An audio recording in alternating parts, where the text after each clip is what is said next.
Hey guys, and welcome back to another video on my YouTube channel. This is the third video in the playlist to solve the Summer 2023 Pearson Edexcel IAL Pure Math 2 paper. In this video, we're going to be solving question 3 of this past paper. So let's get started. Here's part 1 of part A of this question. It says a circle C has center at 2, 5. Given that the point P, 8, minus 3, lies on C. Find the radius of C.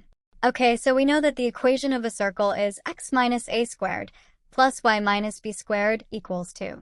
R squared, where the point AB is the center of the circle and R is the radius of the circle.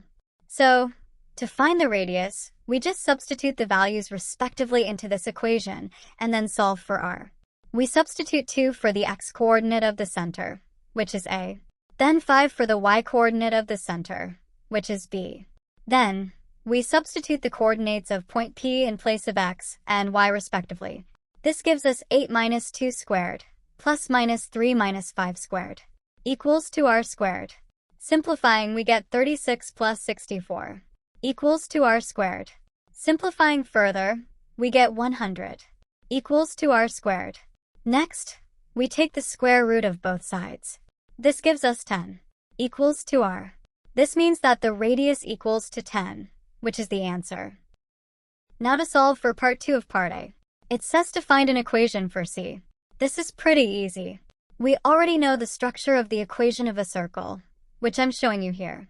So all we need to do is to calculate the square of the radius and substitute the respective values into this equation, including the center of the circle. We know from part A that the radius is 10. So, to get the square of the radius, we calculate 10 squared, which is 100. So, the radius squared, R squared, is 100. Now we substitute 100 for R squared, 2 for A, and 5 for B into the equation of a circle. This gives us x minus 2 squared plus y minus 5 squared equals to 100, which is the answer. Now to solve for part B. It says to find the equation of the tangent to C at P, giving your answer in the form ax plus by plus c equals to 0, where a, b, and c are integers to be found. To answer this, I've drawn a diagram to illustrate the situation we are working with.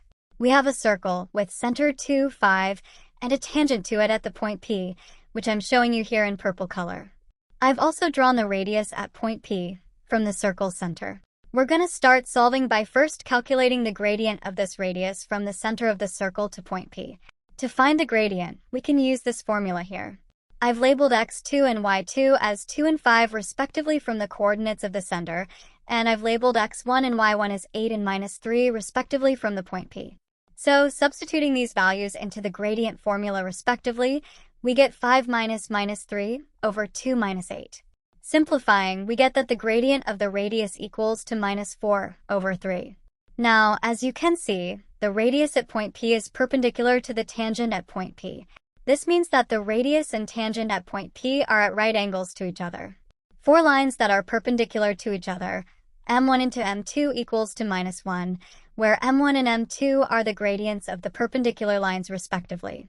So we can use this formula to get the gradient of the tangent, which I am labeling m2, and I'm also labeling the gradient of the radius we found as m1.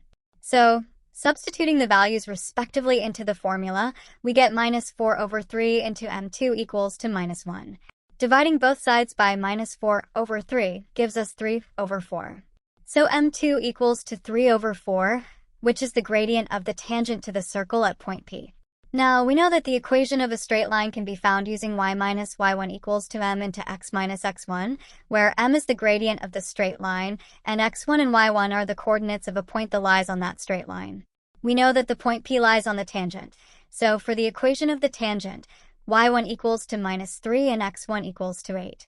We also know that m, the gradient, equals to 3 over 4. So substituting these values into the formula gives us y minus 3 equals to 3 over 4 into x minus 8. Simplifying, we get y plus 3 equals to 3 over 4x minus 6. Then we subtract 3 from both sides. Simplifying again gives us y equals to 3 over 4x minus 9. Now, as you can see, according to the question, we have to give our answer in this form. We can do this by rearranging this equation. Multiplying both sides by 4, we get 4y equals to 3x minus 36. Then we subtract 4y from both sides. This gives us 3x minus 4y minus 36 equals to 0, which is the answer. Thanks for watching. Please view the playlist to find more videos for solved and explained questions from this past paper. Don't forget to like and subscribe if you found this video helpful. I'll be back with another video soon.